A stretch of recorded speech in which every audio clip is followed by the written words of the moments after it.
Hello everyone and welcome to today's Children and Young People's Scrutiny Board meeting.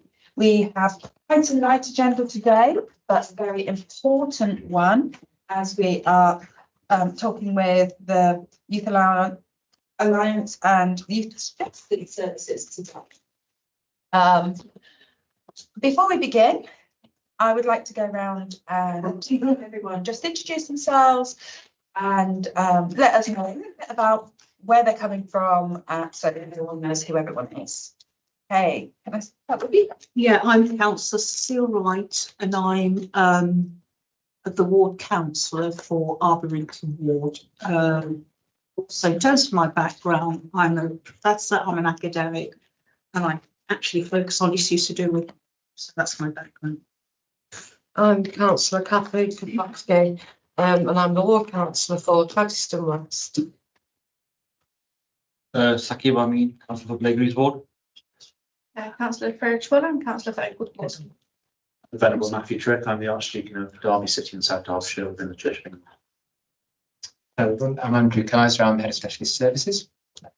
Hi, I'm Tracy Harrison. I'm CEO of a charity called Safe and Sound, but I'm here today representing other organisations within the Youth Alliance, which is a collaboration of organisations that work together to support young people. Steve Falk, I'm the councillor for Alveston South. I'm Tracy Churchill. I'm the head teacher at St Joseph's School and the Catholic School representative. I'm Harman Court. I'm the deputy youth mayor and I'm here to represent young people. Hi, I'm Mohammed Munsi. You can call me Munsi, and I'm the Derby Youth Mayor, here to act as a youth representative for young people in Derby. Councillor Lonsdale, I'm chair of this board, and yeah, and my background is I've been a youth worker for 20 years. So yeah. Okay, so we've had apologies from Councillor Patterson. Do we have any other? Andy Smith. Andy's wonderful. Well, not wonderful. But okay, I don't have any late items to introduce. Do we have any declarations of interest on tonight? Chair, if I could just declare I'm also Director of Derbyshire YMCA. Okay, I think that's very relevant and that's really good to have you here. Minutes from the previous board's meeting, the 11th of the 12th, 23. Are there any changes or comments on the minutes? Are we happy to accept these minutes as a true and accurate representation of our meeting? Are they? Yeah, everyone happy with that? Yeah, brilliant. Okay, well, I will hand over to you from for the Youth Alliance. Okay, thank you everybody. I'm taking it everybody's had access to read the report. I'm not going to go through it in huge detail. I hope it gives you an overview of what we've been doing, but for those that haven't been involved or don't previously know of the Youth Alliance, I thought I'd just touch base on where it is and you know what we've been doing. So the Youth Alliance started before COVID, and basically it was organisations in the city who work with young people getting together to work better together, collaborate together and give a better support for young people in the city and to hopefully give them more of a voice. And I think the last 3 years coming out of COVID, we've had more activity, and it's grown and grown in terms of what we've been able to deliver. So, you know, I'm just going to give some highlights for me of where we are. So we very much focus on the young person as an individual, and we do a number of organisations do one-to-one support for young people across the city.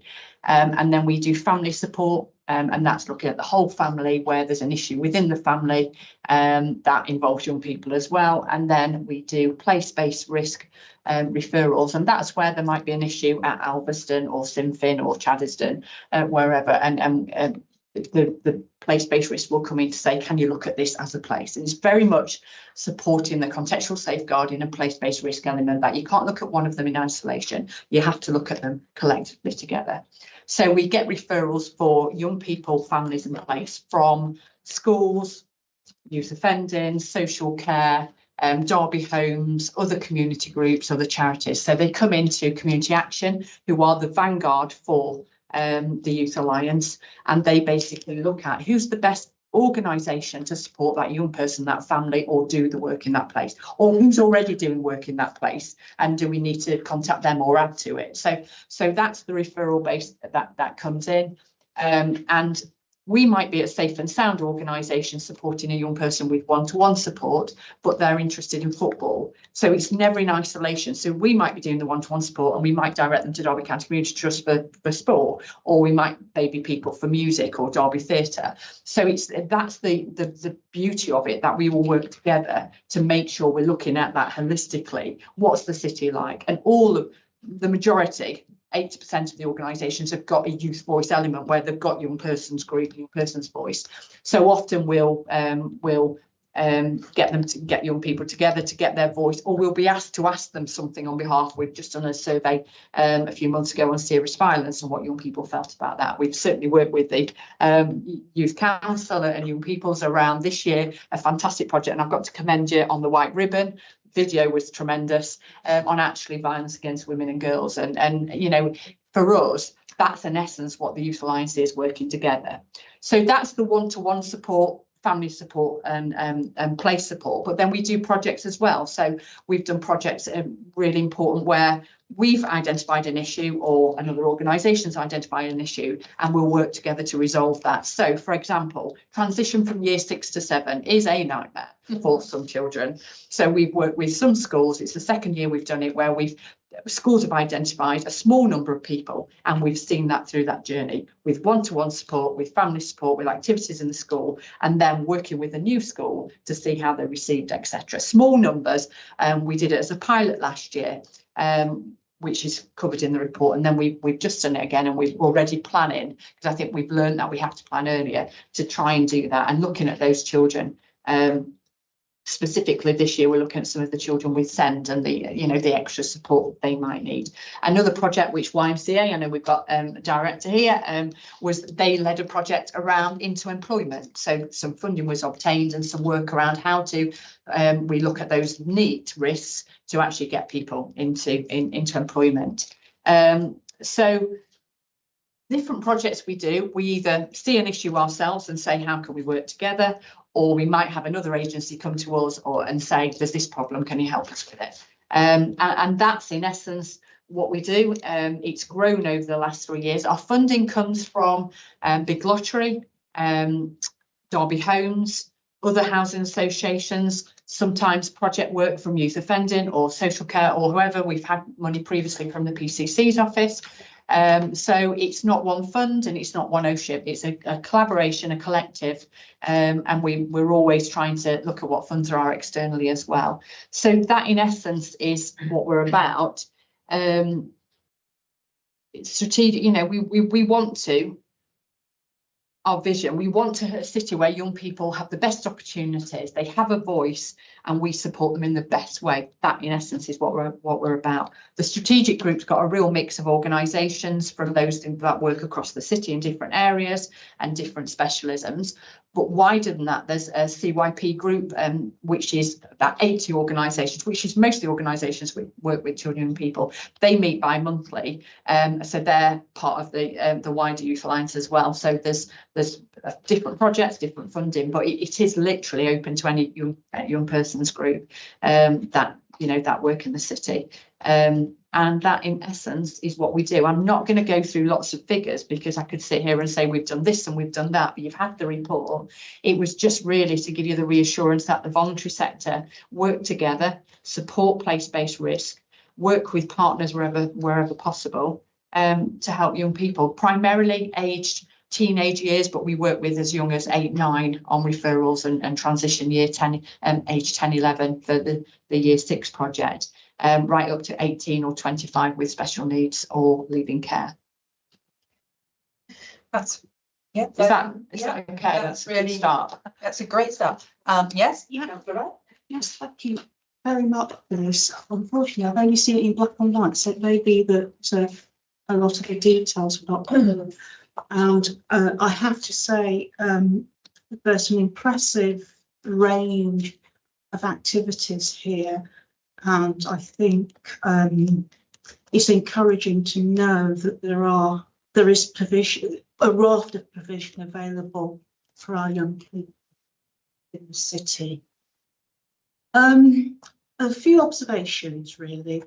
I was looking at the front page of your survey, annual evaluation, and I have a black and white copy, so I may not have a full idea of the representation here, but the picture for young people, I would have expected something that's a little bit more representative of our youth demographics in the city. So there's that, because You want me to answer each bit or wait? no, yeah. If you just wait, yeah, you.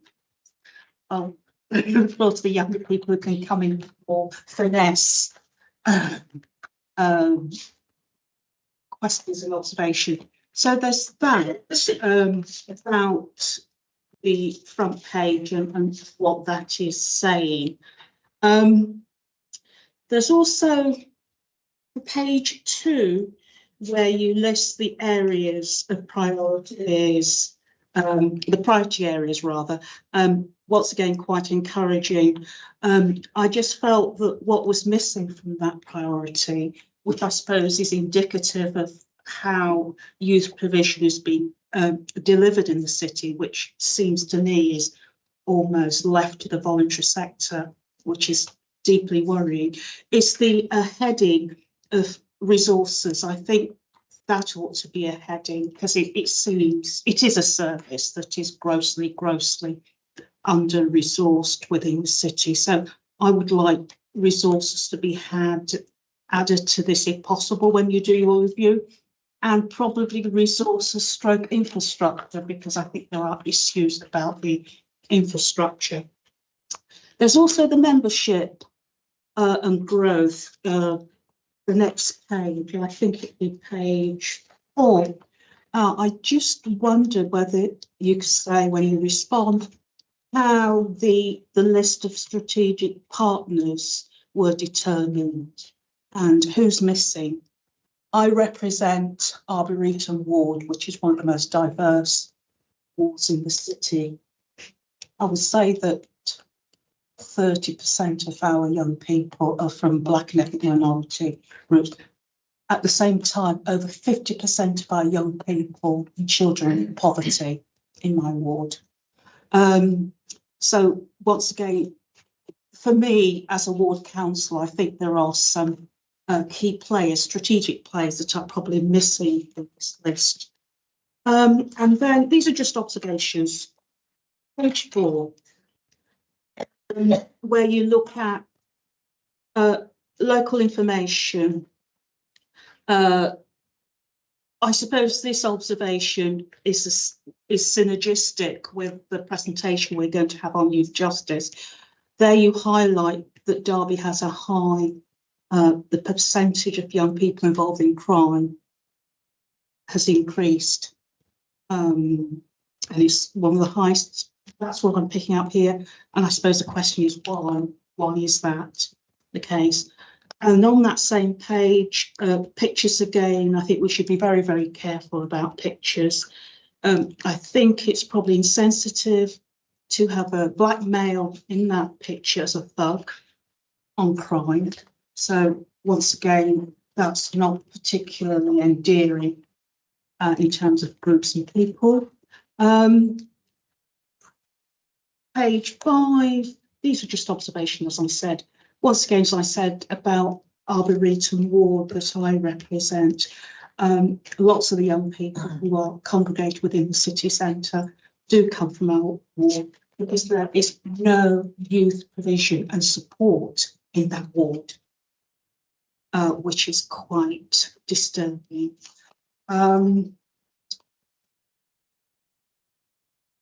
I think I will leave it there. There are others which I can refer to in due course, but I'll be interested to hear what other parts of the group raises. You're concerned about representation within the report and within the groups. Yes. Are the groups themselves representative of the makeup of our city? Is that an appropriate Yes. summary of your question? and what were the thought processes behind Yeah. the selection of pictures and things? Okay, so in terms of the front picture, we use many pictures. I mean, I've not produced this, so I'm not talking from the heart. But what I'm saying, this is a group activity at Allington by Enthusiasm. We did a project and sent a picture in, and we focused on it. So you know, I absolutely note your observation, but I think it wasn't anything other than we've tried to capture different things which have been sent in from my knowledge. In terms of what the priority areas are, the Youth Alliance, we are a group, a collective of voluntary sector. So I take on board your thoughts about resourcing. This isn't a statutory provision or a statutory governance, or we're not open to the scrutiny per se of something that we're providing for you. So I would argue, if you don't mind me, that it's up to us to set our priorities and up to us to say where we're going to focus on. But I do take note that from your observation, resourcing and infrastructure is an issue for the city for young people. But for us, we lead it, we take note of what everybody says, but I think it's down to us as an organisation, a collective, to decide what our priorities are. So, but I do note what you're saying. Can I say, if Councillor writes, you know, take note of that. It's a really good thing to take note of, because if we can see that there's an area where it's lacking in resource, it might help with applications to getting budget for resources to go into a certain area. So it's not just a poking holes. It's this is something to take note of in a positive way. Yeah, no, I totally understand that, and I'll come on to the representation. But I was saying, in terms of listing it as a priority area, that's not for me to say, take away from this meeting. So I'm going to come on to representation. But what I'm saying is, it's not something I'm going to take back and say, oh, I can reassure you that we're going to put resources and infrastructure in next time, because that's not for me to do. But it could be a discussion point. Absolutely, absolutely. It's not a critique. Yeah, absolutely. In terms of membership and growth, so when it first started, it bore out another youth group meeting, and the strategic members, there were 5 to start with, and then as the alliance has grown, we've looked to include and ensure there is representation as it's grown. So in terms of what you talk about, you know, Community One work in Arboretum, Children First are based in Arboretum, Derby County Community Trust work in Arboretum. Just as an example, we work in Arboretum, Safe and Sound. Sporting Communities work in Arboretum. Umbrella was the gap this last year that we saw. There was a gap that, albeit we had knowledge and understanding of SEND. I know the other ones. What is Umbrella? What is that? Yeah, I was just going to talk. Umbrella are an organisation that's been in the city over 30 years, supporting children and young adults with disability. And they weren't a member before, and we almost, because it was developing, we developed, don't we? And I was a trustee for 16 years at Umbrella, so I almost was half representing them and would feedback as well. But we identified that was an issue. We didn't have enough, bearing in mind nearly certainly a third from Safe and Sound's perspective of children we support have got special education needs or disability. We felt it was worth, they were a wider member, but they weren't on the strategic group, so they joined. And so each year, we discuss the representation and the membership, and if anybody wants to move from the strategic group, if we've had any interest to join the strategic group, and it's reviewed on that basis. I actually feel we've got a good representation, and a year ago we did identify that despite the representation, that there was disproportionality with how many young people from Arboretum we were supporting through the mentoring, etc. So we've done something about it. So when you see next year's report, the statistics that show we have supported more individuals in, because we identified that ourselves. So from April, the year we're in now, we've definitely, the stats for supporting Pakistani males, for example, has gone up because we actually identified that gap and focused on it.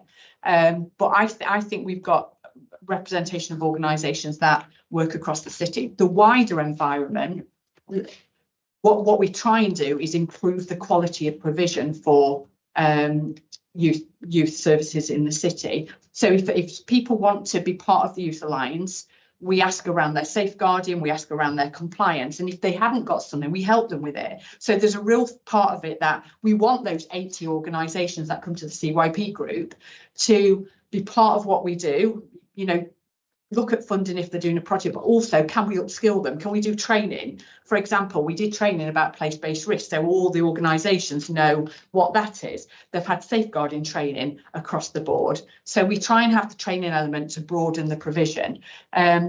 If there's any suggestions from this group of anybody that you feel would be useful to have as a member, and they're not in that 80, then I'd be absolutely happy to make a direct approach and make sure they know about it. But likewise, we invite people to be members, but it's not something we can say we need you to be. It's choice, isn't it? It's a volunteer. I think we're quite well represented. Could you consider some of the youth groups of Pakistani origin to come on board, and also the Derby West Indian Association? They are. They are. It's just anyway. Okay, yeah, they are. I can tell you because I've just seen doing some bunting with them. Okay. Yeah, but it's growing, isn't it? We're you know, this is the third. This is the third report, and you know we're 8 months on from that. But I definitely know they are because I've been involved with them this last couple of months. So that's in terms of the representation. In regards to page 4 around the crime statistics, I don't think it's for me to quote on what they are, why they are. It's set in the context of what we do. So I think somebody else is probably better placed to answer that than I am. But I think we include that because we set the scene with what are the statistics, but also what are our young people telling us, and that gives us the picture to feed in to what we need to focus on at that time. I do take your point about the photo at the bottom. I absolutely, you know, think that could have been I didn't put it together, but I will take that feedback and look Does at. it need to be a physical person in that photograph at all? Yeah, because it's obviously staged, so could they have used a cartoon or something? Yeah, I mean, often they'll use stock photographs, won't I mean, certainly from Safe and Sound, we'd never put our children in a photo. You won't ever see our children in it. Some organisations where it's a youth organisation like Enthusiasm are happy to if they've got the relevant consent. So we try and do a mix, I think, of those that are happy to have the photographs included, and those that, you know, for whatever reason don't and use us. But I'll take that back. It's a very fair observation. Chair, can I just say to Tracy Harrison that this is not a critique of the you're doing fantastic. No, work. I'll take everything you're doing this. No, so it's not. It's just observation. Yeah, and I take it as that. Thank you. I absolutely take it as. Yes. Yeah, thank you. So my bit that I picked up on more than anything was around like your young people's engagement themselves. So you guys obviously have incredibly difficult job because not only are you trying to reach out to young people, in many cases you're trying to reach out to young people who don't always want to reach back to you. So the report talks about a number of ways that engagement is carried out. I noticed that in the Scotland example, there was an event at a school, then a survey, then a walkabout. So all of that is like really brilliant, obviously, but there's one crucial line in there which says that these young people were happy to engage with staff. I think back to when I was at school, I would have wanted to give feedback in the type of ways that were described, but I can also think of a number of people in my class who may have not wanted to give that feedback, and in many ways it's those young people who we need to hear from as a board, as a youth alliance, or your partners need to hear from them. So it's when we do get them involved, it's them that normally need that extra help and that extra support, and not just to stay involved with it, but to get actively involved on a regular basis. There can be a lot of reasons behind this, maybe even like social anxiety, maybe they're worried about answers, what they might give, maybe not trusting that person who's asking those questions, maybe just not even being interested. There's not a one size fits all reason, but I imagine that some of these young people who are involved, they might be in those type of crimes listed on that page 4. They might not be willing to engage with things like this as well. So I just wondered if you could outline a bit more about what's being done to ensure that we not just hear from those who are happy to engage, but also those who are reluctant to give views on things. So the organisations actually, you know, I think the success of the Youth Alliance getting some of that youth voices, they're working with children who might not be in mainstream school. They might not fill in the survey. So a lot of it is from the organisation. So if we're asked, for example, say we're asked tomorrow from this group if we'll do a survey on youth violence, we will, as a Youth Alliance, send it to all the organisations we're involved with and ask them to do it internally with their own organisation, their own people. And that might be one-to-one, that might be a survey, that might be an app. We've used the barcode app, not that modern, what's it called? That's the one. That's the one. We've used that. So whatever means, but I think because of the spread of the volume of our organisations, I think we get more representation for those that perhaps would be in that category you're talking about, alongside when we're on outreach. You know, we'll take phones and the QR code out, where we get more of the, you know, the wider span of young people who perhaps aren't involved in our services. So I think there's a mixture of both. There's outreach out in the community. There's work in schools, definitely. We always, when we're working with schools, look at getting their voice, and then the specifics in the group. So from a safe and sound perspective, we have a youth voice group. If we asked anything, we get them together, and there might be 6, there might be 15, and we ask them not only for their views, but actually how we could get it better. So we try and involve them in the mechanics of how to do it. And I know certainly YMCA and Baby People approach it in a different way. They do it as part of their workshops rather than do it separately. They try and involve it in what they're doing. So I think we've all got slightly different approaches according to the young people we're working with, I guess. But we can always get better. I don't think we could be and want to be with young people's voice. It takes time, doesn't it, to build that trust. It's not something that suddenly we've got a QR code, so we'll get them to do that. So I think that's probably an area we can get better at, if I'm honest. Yeah. Excuse me, I'd just like to ask you because I think you do a wonderful job, the whole encompassment of the job. But do you think that you're picking up the slack of what a lot of parents should be doing in the first place? A lack of, I've written here, help, encouragement, support, because it's just somebody I know doesn't live in Derby, and because he's getting no support whatsoever from his parents, he can't be bothered. I don't suppose that there's a group like this where it comes from. But there's an awful lot of parents that they have children, and once they've grown out of nappies, they really don't take a great deal of responsibility. I think life for our children, young people, is extremely hard. I wouldn't want to be a young person growing up now with all of the challenges that there are. I think it's tough in Derby with deprivation, with poverty, with life expectancy, with there's almost the gap of poverty has got wider from those that have and those that haven't. So I think there are challenges for young people, and there are challenges for families, and that's why we do the family work, because some of the families may not be doing the best job, but they're doing the best they can in the circumstances. And it's for us to collectively see how we can, because if we can help the families, we can then help the children. Now, I'll use an example that I had to persuade my board when I wanted to buy a cooker and a dining room table for a family. And my board said, but are we really stretching it? We're an exploitation charity. And I said, but if they've got a cooker they can eat, and if they've got a table they can sit together, and they won't be on the street. And we have to look outside the box to think it's tough for young people, and how can we collectively so I'm not going to say that parents don't do a good job. There will be some parents who lack skills, lack perhaps motivation and understanding, but I think life is tough for young people and families, and I don't think that's not a path I would want to suggest, because I think we need to be positive and help them, rather than perhaps say they're not doing what we expect them to do. And I think every single family is different. Every single family has got a different need, I guess. Can I make a point, Chair? So, Yes, of course you may. yeah, just to add to what Tracy's saying as well, it depends sometimes on parents' own experience parenting as well. So for those kind of children and families that end up in systems I work in, Tracy and I collaborate really closely on a number of projects.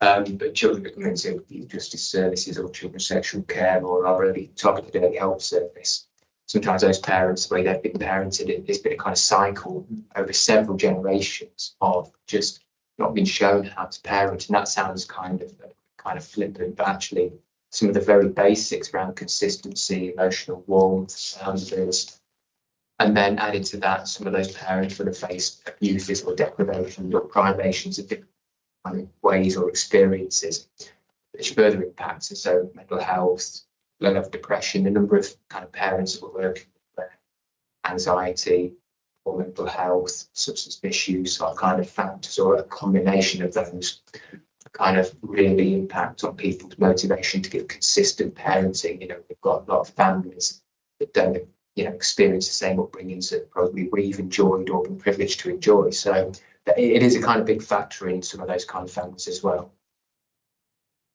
Yeah, it's the whole, it didn't hurt me attitude, but actually it did hurt you, and it's affecting your children, which we need to break those cycles, which you guys, I'm sure, are doing. Just one small, you said about if we got any ideas of somebody you could approach. Matthew is on the YMCA, and I think Rolls-Royce give them quite a bit of support, don't they?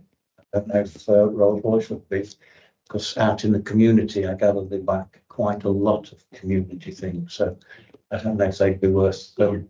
And I say Matthew would probably even know the person. No, I think we've probably already got that. Oh, right. And we, Okay. Definitely a supporter of Youth Alliance. But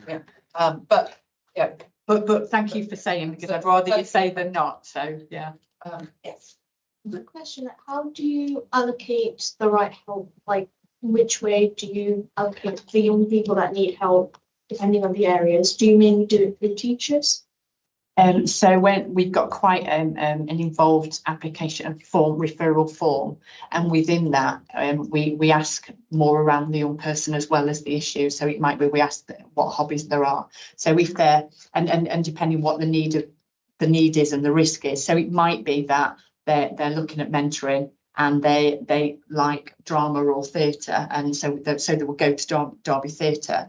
It might be that they need the high level mentoring, which tends to be safe and sound, but they're interested in music. So we might work with both people. So it's very individual. There's not a stop that we don't score them or anything like that. They're very, very focused on the individual referral that has come in and who is best placed to support them. And we don't always get it right. So it might be that we feel that that might be the appropriate service, and for whatever reason, that doesn't work, or the risk goes up, or something changes. So it's fairly fluid. But Community Action receive all of the referrals, and then they will initially say who's best placed. They'll probably ring the referrer if they've got any doubt to say, we're thinking of this for the young person, what do you think? And that might change the conversation. So very bespoke to each one, I think, according to what their need is. But because we get quite a lot of information about what they like and don't like, and what they're perhaps looking for, because it's by consent, the referrals aren't done to the young person. It's normally with the young person and the family support or the school support. So we tend to get information about what they want, or as well as what they need. So I think that steers the application forms. Yeah, I had a question regarding the funding. First of all, how secure is the funding right now? And then in the long term as well, and if there are any plans in the future to expand the services of the Youth Alliance? So funding's not great in terms of we live year by year, because I think it's very, we've all also got our own funding to do. So, we were all trying to secure our own funding, and then we fund the long stayer is Derby Homes. They're in their 4th year of funding us. Most of the big lottery were in our 2nd year of 3. But apart from that, we literally on a yearly basis are trying to see what money there is. And we do some joint bids, some more significant. We've applied for Youth Endowment Fund, which is a huge one, which would secure us for 5 years. But unfortunately, we've not got through to the final stage. So it's definitely a challenge. And we definitely have to keep on it collectively. But we've managed, and we have grown over the 3 years slightly, but we're not significantly funded. And sustainability is only as good as where we are now, if I'm honest. And yes, I think what we've got a lot of organisations in. I think if we got more funding, we'd like to be able to do more with what we've got. So expansion would be expansion of services rather than groups, because I think a lot have access. So I think we'd like to be able to say you did this project last year, and actually without you even saying, you know, we want to put the money there for next year or give it 3 years to some of those, because some of the organisations involved in compliance really are a small community group, and you know, a small bit of funding makes a big difference for them. So definitely we'd like to do more of that. Okay.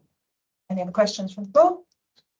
Okay, yeah, go for it. Just interested on page 6, where the 113 referrals are noted, and you've got breakdowns by postcode, ethnicity, age, etc.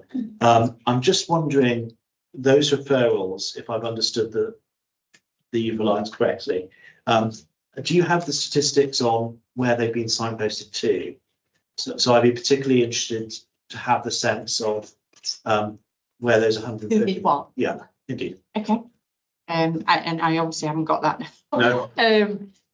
Yeah, who did? I think that would be a big job to fit in this, but I think statistic wise on who, yeah, how many safe and sound did, would you want where they did it as well? Not necessarily, because I think we can scrutinise, I would imagine, the work of individual organisations, part of the alliance, but that just sense of through flow from what you describe as a comprehensive signposting tool. And I'm just interested in where that ends up landing. Okay. Yeah, definitely, I'll take that back. Thank you.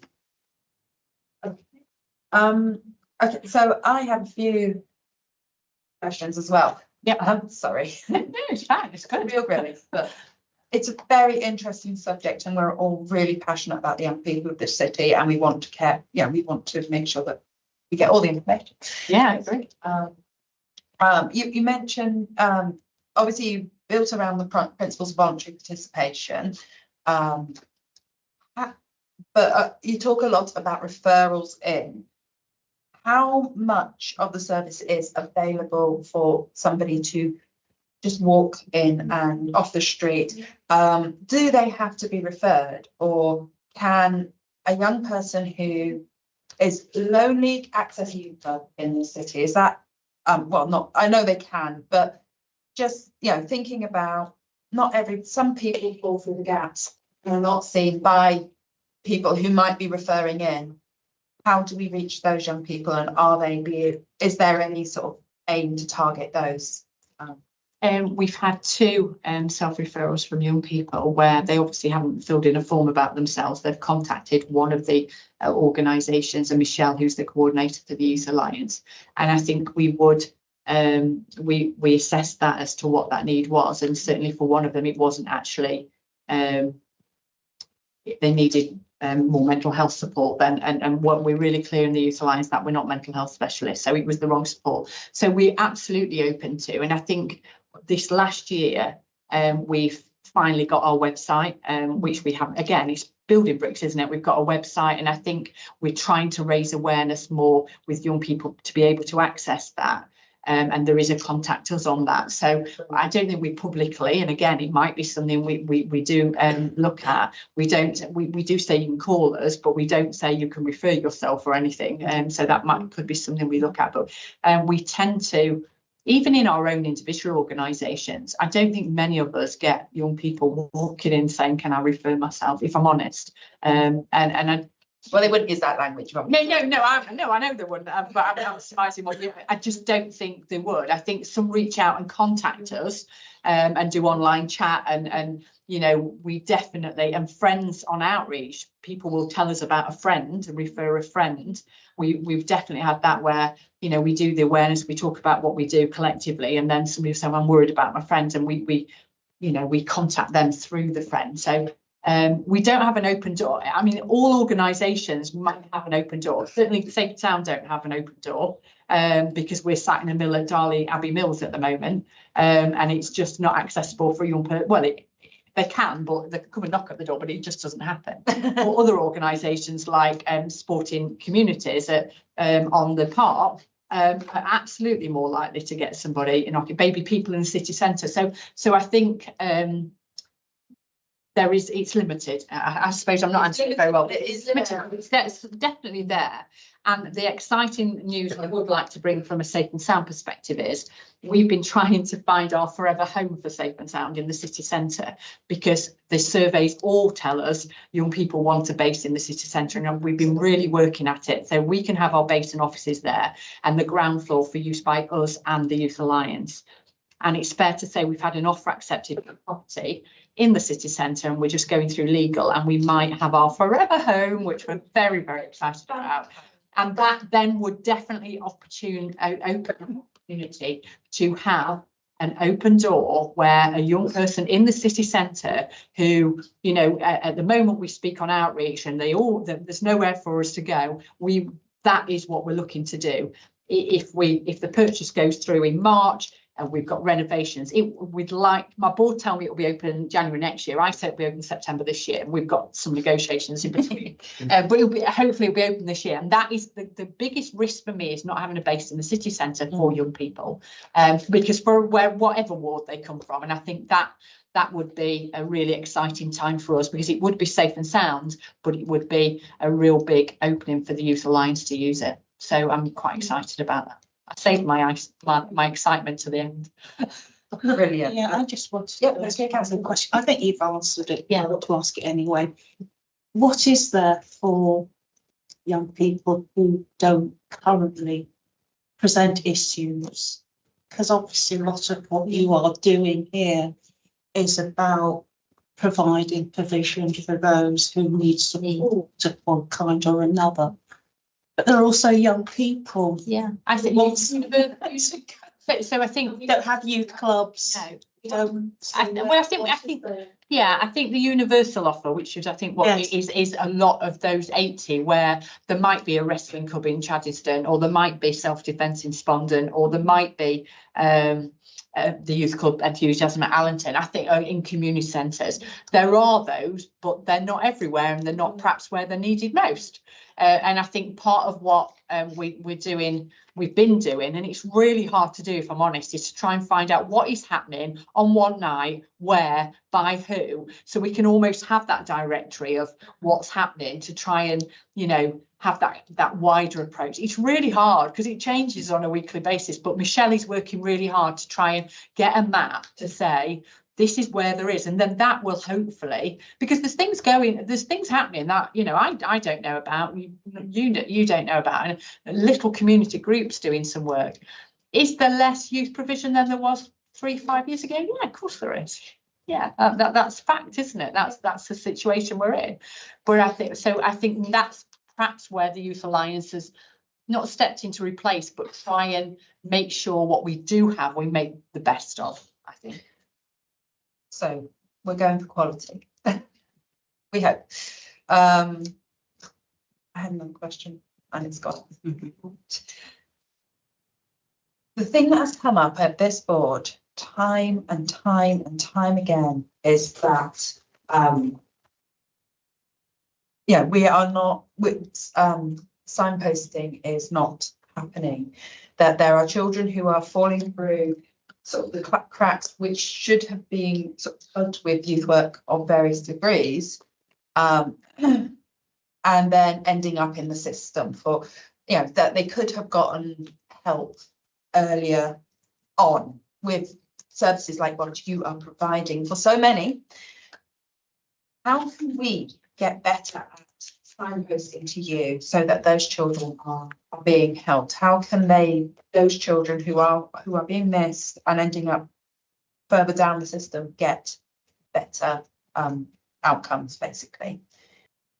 I think the most ideal world is the prevention world, so that actually if we're out there in communities engaging with young people and supporting them anyway before they come to anybody's notice, I think that's got to be our primary aim. Our secondary aim is that earlier intervention. The earlier we get that referral, the more likely we have that. Sometimes when it is at that high risk level, it's really difficult. If I use county lines as an example, when they get to that high level, it's really, really difficult to get them out. So how do we, I think you're asking, how do we get more of that early intervention?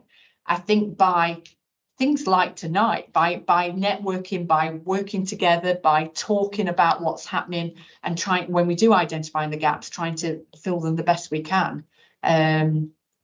So, you know, from your perspective, from a scrutiny perspective, if I sat in your shoes, I would probably want to understand, first of all, what the picture is, which we're trying to do, but actually, do you actually know what is where? I think that would be my starting point if I sat in your shoes.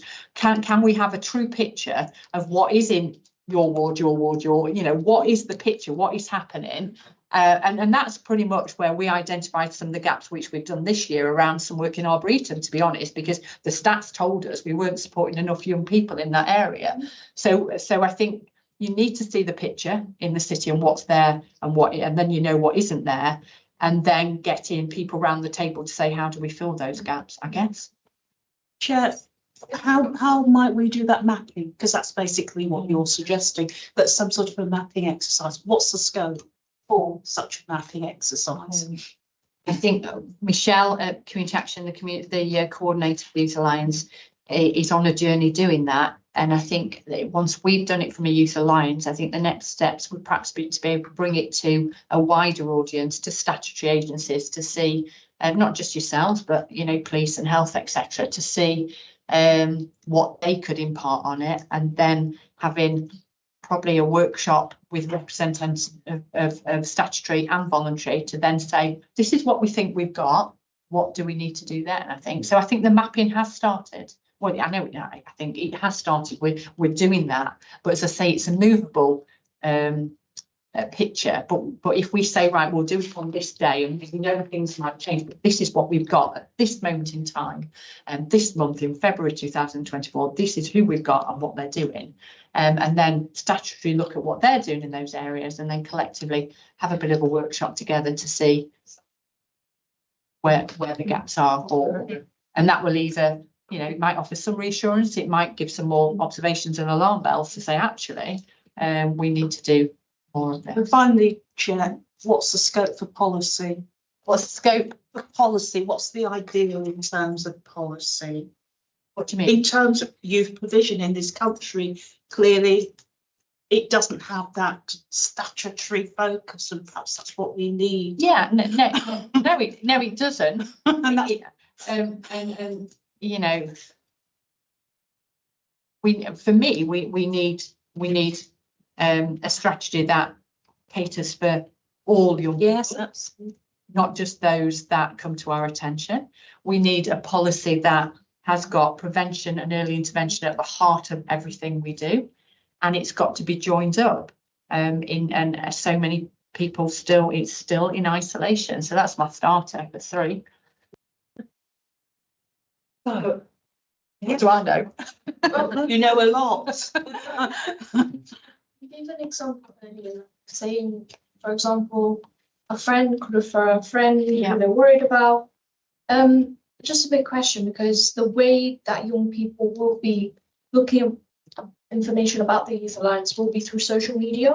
So I was just wondering if that social media is possibly managed by some young people as well, so they know what's appealing the generation now, so that they know that this is not just an adult thing. Yes, and we did a group with at the silk mill, didn't we, around how do we best communicate, and social media and TikTok, etc., came up.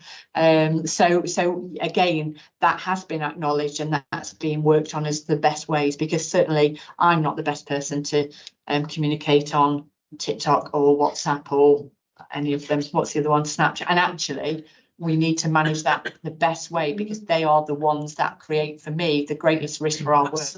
Snapchat and TikTok and some of the gaming platforms are the biggest challenge for us as an organisation supporting online safety. So we need to do it carefully, and I'd rather not rush into that and get it right than do it slightly wrong. But every time something goes out, so as an example, Safe and Sound, we're featured by the local television station just 2 weeks ago. We had 6 parents ring up within 24 hours. So yes, what that echoes to me is, if people know there's a service, they might want the help, but if they don't know where to go. So I definitely think the communication side is still got some way to go. You can also get referrals, right? So is there a certain amount of people that you reach out to on your own as well? You find out about? No, not directly, because I think we have enough referrals, and I think we'd have to be able to meet that increased demand, I guess, if we went proactively. I mean, if we know there's an issue, so if we know, so one of the transition works for year 6 to 7, we actually went to the school and said, can we do this? Because we knew there was an issue with children from that school not transitioning well. So we will be proactive, definitely for projects, but we haven't for referrals, because we haven't been missing. We've had enough referrals to be able to deal with. And I think that's probably why. I'm not saying we couldn't or shouldn't, but I think we've got quite a lot already. So, but definitely for projects, when we are, if an issue, a particular ward or area is identified, Spondon definitely, and was it yourself from Spondon? Spondon definitely, there was some issues raised, and we went to say, what can we do? So we didn't necessarily wait for a referral on that. Everyone else still have questions they'd like to ask? Okay. So what should we do? So obviously we'll note your report, and thank you very much. It's very thorough. I'd quite like to make some recommendations based on what you've been saying tonight, to go to Cabinet. Fellow councillors, can you help me? I would like to recommend that we ask Cabinet to look at the ideas workshop idea that you had across our agencies, and I would also like to recommend that we send this report out to all the councillors with an explanatory note as to why we're sending it, so that they are aware of what is available and who if they come across organisations within their wards or within their wheelhouses, that they can say, look, here's the Youth Alliance. Absolutely. Yeah. So how do we word this? Is it, sorry for interrupting, is there something before the workshop? Yes, absolutely. The mapping, I think it was the mapping. Yeah. So I think that recommendation is that we're asking So we want a community audit, an audit, Yeah. and we would assist which with that. was the technical. Yes. I was taught at university. Yes. Mapping, community. mapping, Whatever. yeah. Yes, yes. The terms have all changed since Yes. I was trained 20 years ago, so it's Mapping. mapping now. So how do we phrase that to go to Cabinet so that it actually does all officers? Can we send something to officers, or what do we? Would you like our assistance? Absolutely. The Alliance. We're going to send a recommendation to support the Alliance with their mapping exercise and potential future workshops across agencies within the council and beyond. Yeah. Yes? Yeah. That sound like a good way of putting it? Collaborative work. Right. Youth. Yeah, this is right. Youth protection. Yeah. Okay. Yeah. Anything you want to add to this? And and the and to recommend sending out your report to our councillors. Yeah. Ward councillors. To ward councillors. Because I think it's really important that everyone is aware. Yeah. Actually, I think this is a very idea. I really appreciate the work you do. The youth service in the council has been, what is it, 2 youth workers we've got in the council that for the council itself. And the fact, but having been a youth worker in the voluntary sector for many, many years, I also know that you are on the ground and you really know what is important, and it's so valuable what you do. And the fact that you've been there so long means that the real fruit of your work will be showing now. So this is brilliant. I think the only, if I could feed something back, the only thing I would say, if there's any influences where there is funding opportunities. Yes.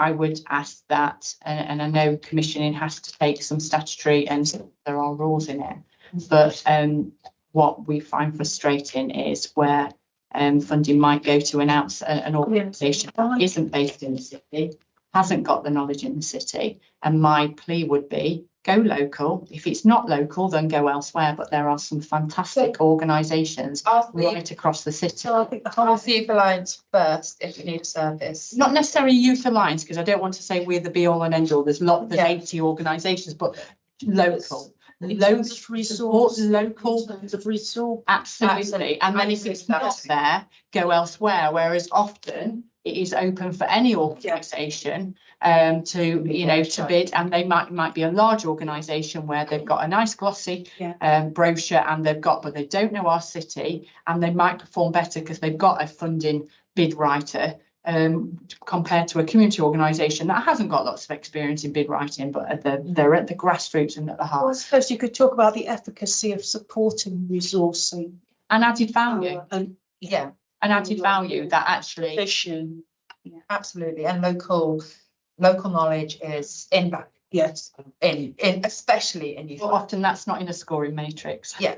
So so shall we put as a recommendation as well that we that the cabinet consider to go to local providers within the city before they tender out to the city.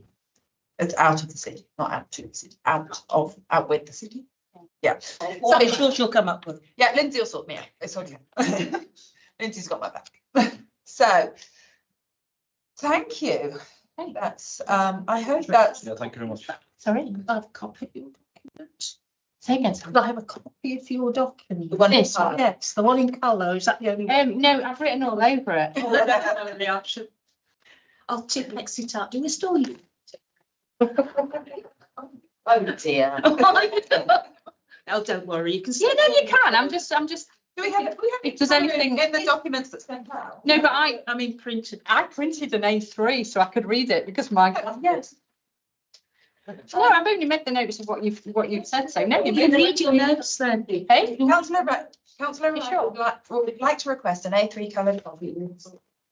Thank you. So you keep your notes. We don't want you to leave your notes. Okay. Thank you. Thank you so much. You are welcome to stay for the rest of the meeting. If you want to, our next is the Youth Justice. So if you might want to come Andrew. Andrew, you're happy to go forward? Yes. Excellent. So without much further ado, Andrew. Thank you very much, Chair. So yeah, you've all had a copy of the report. What I will do is what I'll be able to do is add further context and detail and some information. Time for questions or thoughts. So just in terms of the makeup of the service, the biggest requirement is the service. And you've got to see youth offending teams at the start of it. That's the name of these services when they came around in the late 90s on the back of lots of kind of public outcries after the Bulger murder and things like that. And what the government and a number of agencies saw as quite a weak system, which were just kind of like children's social care services back in the 80s and early 90s. So we had the Crime and Disorder Act in 1998. By 2000, we had statutory multi-agency youth offending teams in every authority in England and Wales. And they're made up of representatives from children's social care services, education, health, probation and police. So we've got those services in-house in Derby, and every youth offending team or youth justice service now, so same partners and sponsor their service. The key role is preventing offending and re-offending by children and young people. Statutory aim, the work of the service is around assessing children and young people of the preventative and diversion risk area, and those children that got in trouble, been arrested and been charged in court. So we have a pre-court and a post-court area, so some statutory legal work, some preventative. We also work in courts, so the magistrates and Crown Courts. So when children have been charged to court, we have court officer and manager, teams support children in court. We're always advocating for children and kind of youth justice. And last year we changed our name from a youth offending service to a youth justice service to try and encapsulate the direction we're going, both nationally and locally, around working with children and young people to try and ensure that we do justice in all that we do, so that we're not just criminalising children, people, we're supporting and advocating, we're building on their strengths, but we're also helping to protect the public by trying to manage risk. The Youth Justice Board and all the latest literature and research says the best way of trying to reduce offending behaviour, manage and reduce risk, is to build on the strengths of children and young people. A very much strength-based model in Derby in our children's social care services, which Youth Justice is part. And we've got a kind of same outlook with the city as well around kind of trying to build strength. And the Youth Justice Board, which provides a lot of funding for the Youth Justice team and also holds us to account for our performance. They have what they call a child first set of principles and visions, which is about seeing children first, offender second, a bit of a mantra. It is about actually should be in school, you know, good parent, good friendship networks, staying good to this youth, sort of finding youth social interaction activities. These are all things that if we're building on are naturally reducing risks. When this system came about in the early noughties, late 90s, it was very much a reactive system to a number of kind of incidents in the media, moral outbreaks, panics and moral outbreaks around the culture killers, lots of joyriders, gangs, all those types of things, very much focused on criminogenic risk, you know, mafia arrangements, lots of police, antisocial behaviour orders. And the system kind of moved from an overly welfare and kind of not quite responsive enough to almost too draconian to policing of children and young people. That's the kind of context and background. And that's why we've changed our name to the Youth Justice Service. So in the supporting information, I've got some of our kind of key functioning there. I've put in some leadership. We have some board arrangements called a Youth Justice Partnership Board, which is a statutory requirement. And that's made up of all the statutory partners of the Youth Justice Service, plus other members. They meet on a quarterly basis, and what the board will do is scrutinise our performance, our finances, our quality assurance. But they're also there to try and offer challenge and support. So it's not just that actually not identifying the first time entrance or offending data. It's about actually, can we do anything to support the youth justice agenda? And there is a kind of responsibility and a bit of an accountability for those board members to actually drive the agenda in the city. So Tracy's been to our board a number of times to present on the Youth Alliance. The Police and Crime Commissioner comes, despite not being a statutory partner. Our community safety teams here are also part of that because they deal with community cohesion. So it is quite a diverse set of kind of membership that we have as part of our board arrangements. And some of it is around trying to unblock or give some funding to try and look at what the needs of the children are and what we can do for them.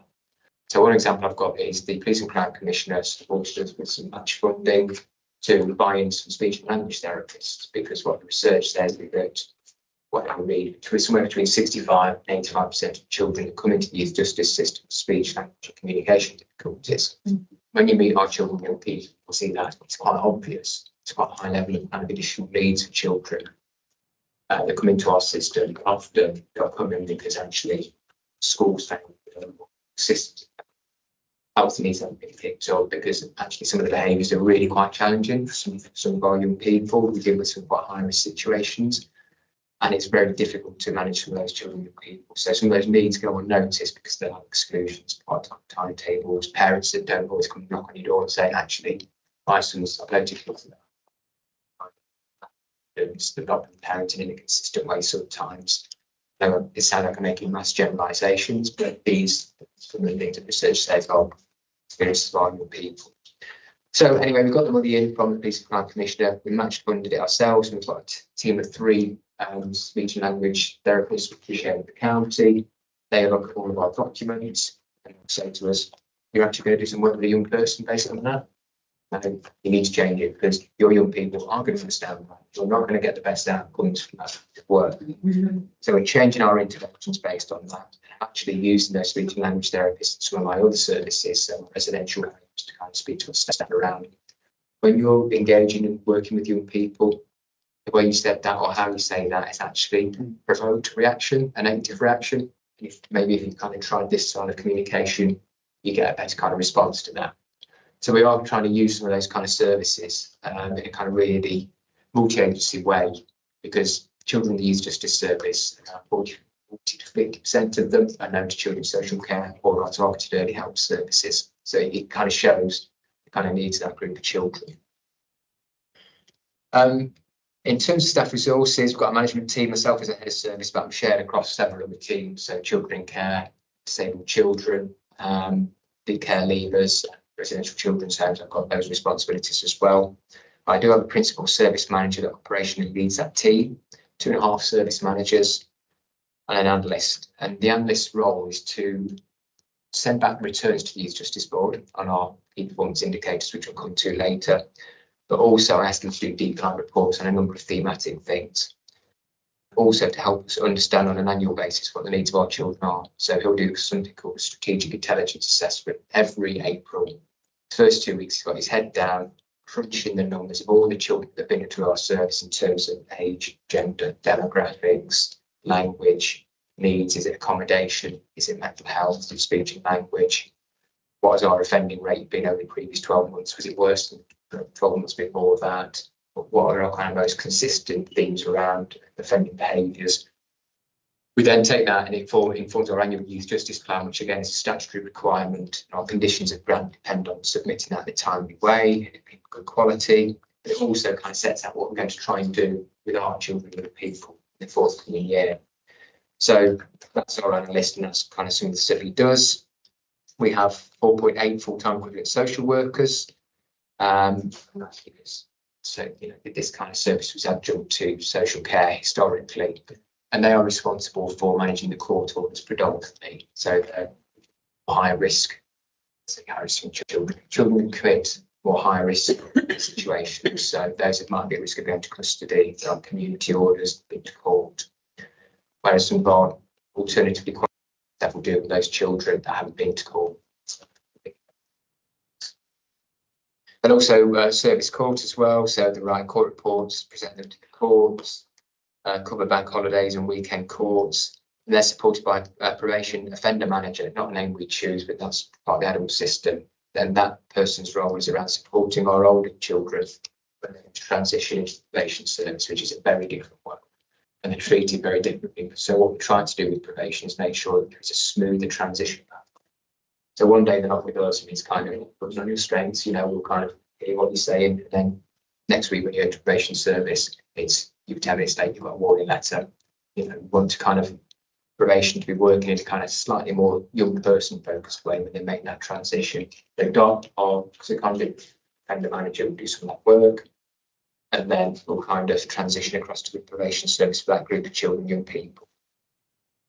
We've got 2 full-time equivalent youth justice workers who manage our pre-court cases, so those children that have been diverted from the police station, not going to court, but need some intervention and support. They will deliver, coordinate that work.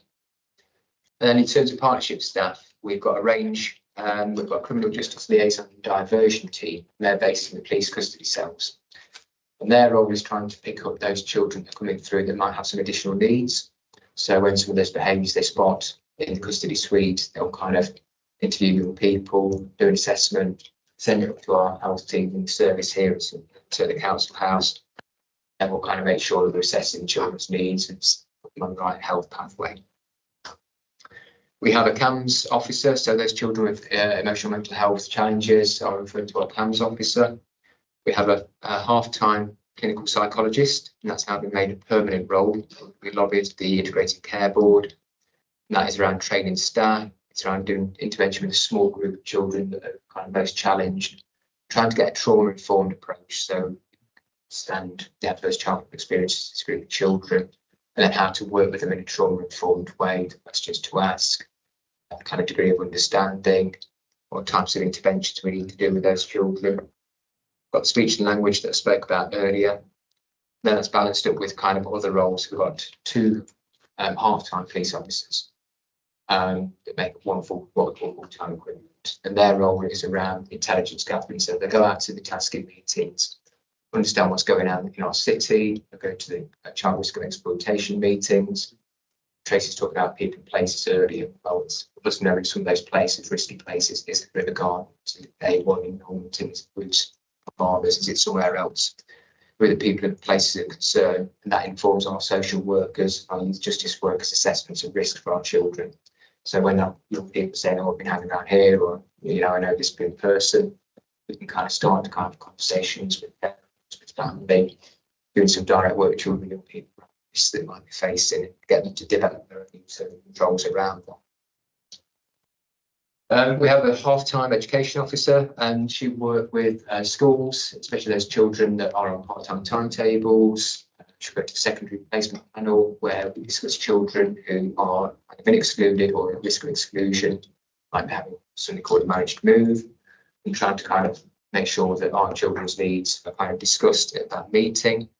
We're linking in with schools to try and increase the part-time timetable, because one of the key things children tell us is when things start to really escalate in terms of affecting behaviour is when they're out of school. That's when they need kind of peer groups that are involved in offending behaviour. That's when risk increases. That's when we don't know where they are. So we're trying to do quite a bit of work with schools around that. And part of our prevention work component, Tracy mentioned earlier, around trying to target children earlier. So our service is in with some of our junior schools who are feeders to secondaries with higher exclusion rates. So we've got a commission service called Remedy, direct work with our secondary schools, particularly trying to target some of those with the higher exclusion rates or children with higher numbers of part-time timetables. Also, we'll go in and target junior schools for some direct work with some of those children. We also have 4 prevention officers, which is called the Youth Justice Prevention Officers, and they are funded again jointly between ourselves, the local authority, and the Office for the Basic Commissioner up until the end of 2025. They've been with us a number of years, and there's been year-on-year funding from the MBCC for those roles. And they are co-located with our targeted early help teams, children's social care, and what we call locality teams, locality 1, 5, 2, 3, 4. And they will receive referrals from our vulnerable children's meeting. It could be schools, health, the youth groups. Referrals could come from anywhere. And they will do time limited pieces of targeted work, children and families, around those children's needs and behaviours, based on a kind of thorough assessment. So the same principles as children that are charged to court apply to our prevention and diversion children. And we've also increased our partnership work with the police. So our staff will now go down to the police station, do the triage and the assessments. Any child where there could be a decision made by the police at the police station, it now goes through something called a prevention and diversion clinic. So we try to avoid the numbers of children that are charged to court, because they then become what's called first-time entry, and we're measured on that. What the research, what the Youth Justice Board, and what we know locally from our own research and our deep dive reports is that when children given high tariff, community orders or custody, their reoffending risks actually increase. So if we can use prevention and diversion intervention, they've been shown locally to be more effective, avoiding reoffending, and that's something that's borne out by national research as well. So the police are on board with that. Our first-time entrant figure had been historically quite high compared to other local authorities, similar demographics to Derby. We've actually just started to move that down a little bit in a slow but sure way. What's a challenge for us at the moment in Derby is the number of children charged with motoring offences to court. The last quarter, 8 out of 13 were charged to court. Children were in motoring offences. These are high-end drug driving or drink driving offences, usually stolen car, taken without consent, no licence, no insurance. Yeah, risky. If they go to court, what often happens is fines, kind of licence kind of endorsed, and they don't get any intervention. So they have punishment, they don't get the education, and actually the risks of doing it again are not really affected in any positive way. What we're trying to do is say to the police, Crown Prosecution Service, the courts, if we can put a programme together, would you be happy to offer an out-of-court disposal to a child? We'll deliver the intervention, they'll get the education, they won't get the punishment, both of which increases their kind of probability of actually not doing that kind of same act again. Police, CPS are on board, and we've got a kind of draft programme written already. So we're hoping by April, the new financial year, we've got a programme ready to go. And those children can come to our clinic and we can offer them an out-of-court disposal, reduce our first-time entry, and actually give those children a bit of an education programme that they've not been getting. The approach has been taken so far. In addition to our early help, we've also got something called a turnaround programme, which received some funding from the Ministry of Justice in 2022. for a programme for 2.5 years. And again, it's for early help. So children that are at the police station that will be reason for investigation or for deferred prosecutions. And it offers early help intervention for a wider number of children. So we've appointed 2.5 children's practitioners within that team, again, based on our early help services, because that's what research says works really well: prevention, do early help assessments, deliver direct work, have a whole family approach. And we're hoping that that funding will continue after April 2025 from central government, but we've got no kind of indication one way or the other. So we're about to go into our final financial year on that. And if we don't get that funding, we're going to have to work out locally how we kind of replicate some of that work, which is a challenge because we'll need nearly 300,000 obviously kind of go. We have a responsibility and statutory duty to comply with the Victim Code of Practice. So that's around delivery of what we call restorative justice, and that's repairing the harm caused by events from kind of New Zealand Maori culture, heritage, where we kind of community get together and kind of work out when something's harmed or wrong has been done, how they're going to kind of repair that harm, using that kind of community approach. And around victim participation. So we commissioned something called Remedy, some of you might have heard of, and they facilitate reparation activity. So some of our children and people go out and do work for good causes, and it's also actually for some of the children and people, gives them a chance to do some social interaction, some experience that's almost like experience for them as well. And we do that for nearly all of our community sentences. We also have a full-time victim liaison officer who works with victims of crimes, and we have a 100% rate making contact with all victims of our crimes. So a really successful service with Remedy. Quite often those victims don't always take the opportunity for direct what we call mediation between the victim and the young person who's committed the behaviours. But if they don't, what they will do is they say, oh, we'd like the young person to do this as recompense, or our this calls, and they'll go out and do their community reparation. In terms of performance, I've kind of touched on this already. We have 13 key performance indicators. 3 have been long-standing historical indicators, so our first-time entrants, that's actually the number of children that come into the youth justice system.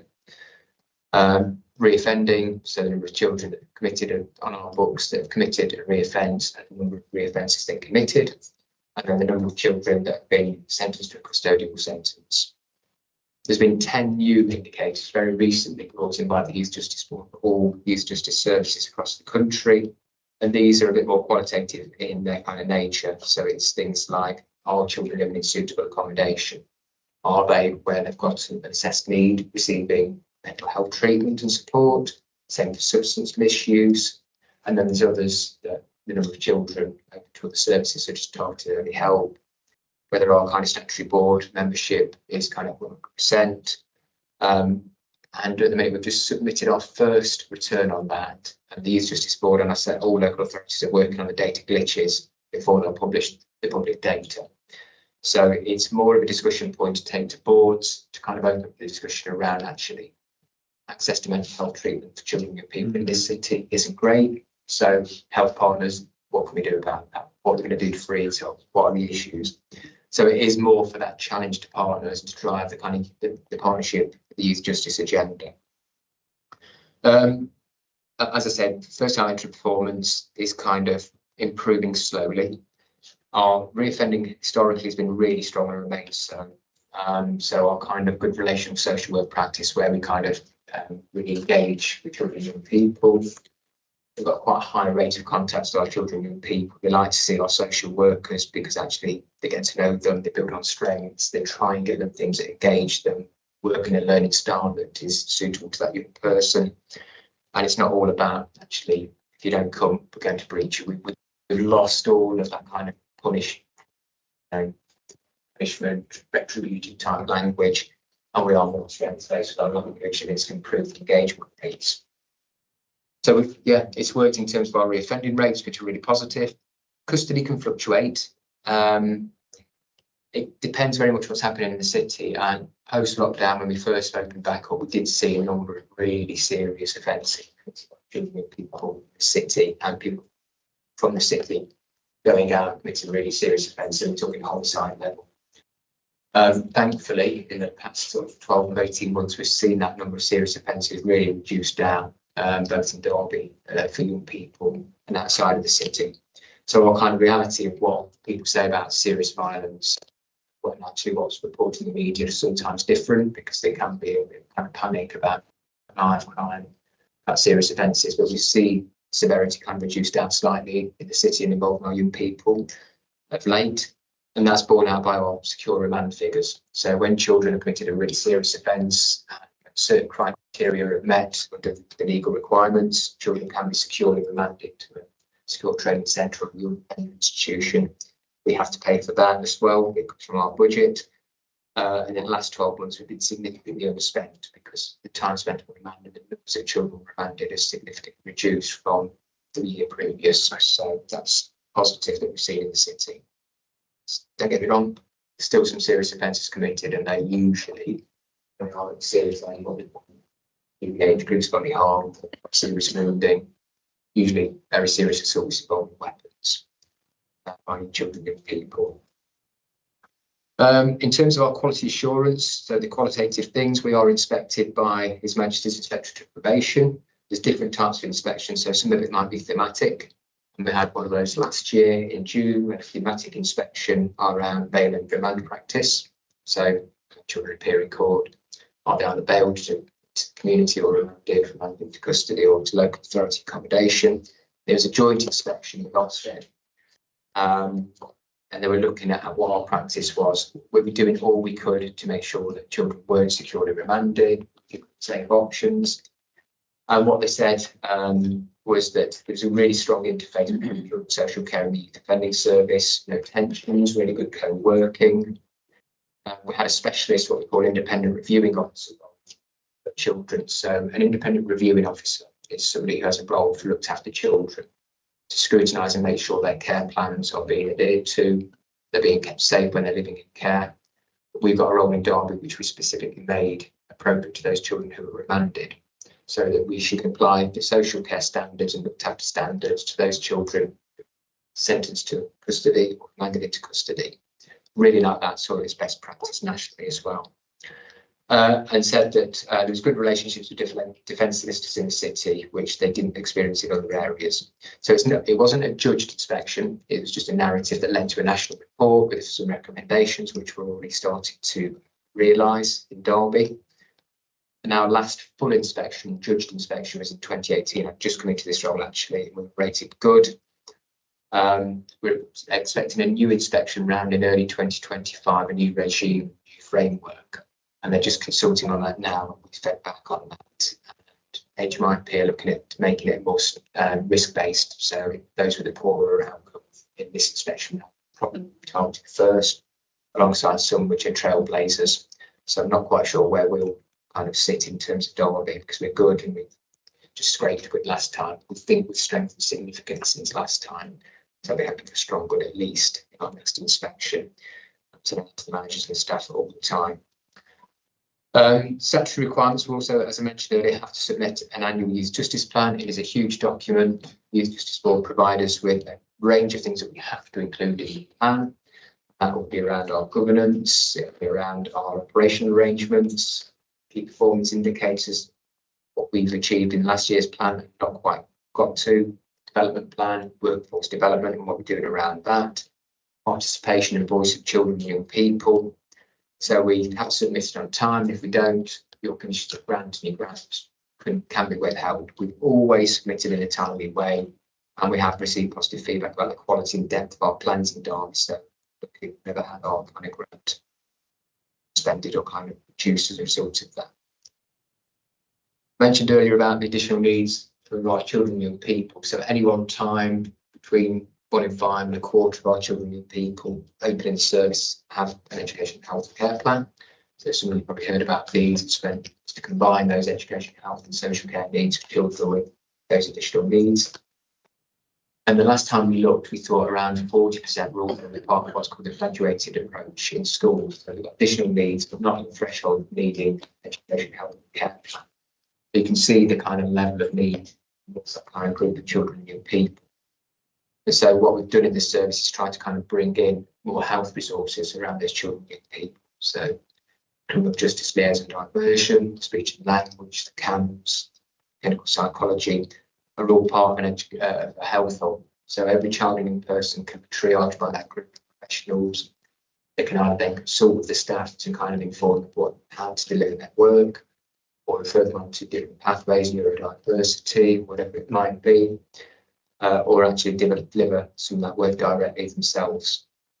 So good health arrangements and other youth justice services across England and Wales have asked us about those kinds of arrangements to try and learn from that. Always more we can do, and we want to add a physical health resource to that, because some of our children, people actually don't. They go to GPs, mums and dads don't take them to GPs. It's some of those kind of needs that go by and only get treated when they're an adult, but you know, it's too late by then.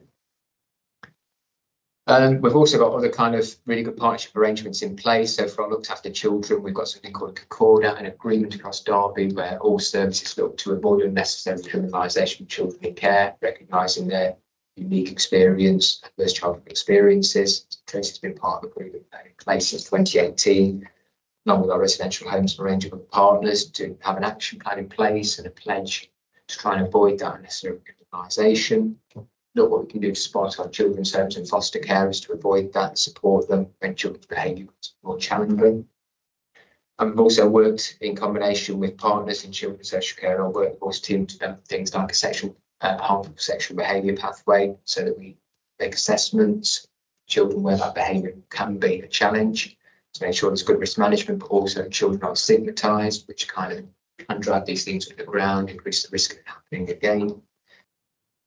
And then participation, we do try and engage our children and young people in a range of participation. This year is Young People's Voices informed our annual Youth Justice Plan. So we sent out surveys. We included young people's feedback in that. Methods for reparation, our children and young people inform that. So what would they like to do? What they found boring? What would work for children and young people in the future? Our referral order panels are run so that they're not so stigmatising for children and young people. We engage better in that. And then when we rebranded the service, we also sent out these are the options to children and young people, give them the options they fed back. And we've also recently changed our kind of icon. So we had a kind of iconography of the youth offending service. We now changed it. We did an art competition for Remedy. And so children that were doing reparation did all their kind of icons, sent them in. We did a big vote. Children and people and all the staff did a big vote, chose a favourite. And that's going to be our new icon, which we just launched 2 weeks ago. An email out to all used children and young people services. So, and we're wanting to increase that as well. So we're doing some quite discrete pieces of participation. So we just surveyed global majority children, trying to understand what their experiences at our service and also the partner services that impact on their lives, police, health, what they're saying about those services. So we've got the data to turn that to a report, try and learn what that voice is telling us what we can do differently. And we'll also take that back to partners, because we're part of a disproportionality subgroup as part of the Criminal Justice Board subgroup, working with police, health, community safety and others, to look at what we can do to try and address some of the disproportionality we see in some parts of the criminal justice system. Finance and value for money, we've got a combined set of funding arrangements. So the local authority provide some of that funding. The Youth Justice Board a significant amount through their Youth Justice Grant, and the Ministry of Justice also for things like the turnaround programme and for secure remands. Partner agencies also contribute. Some of that is cash, but mainly in kind. So offender management, probation, our health staff, policing resources.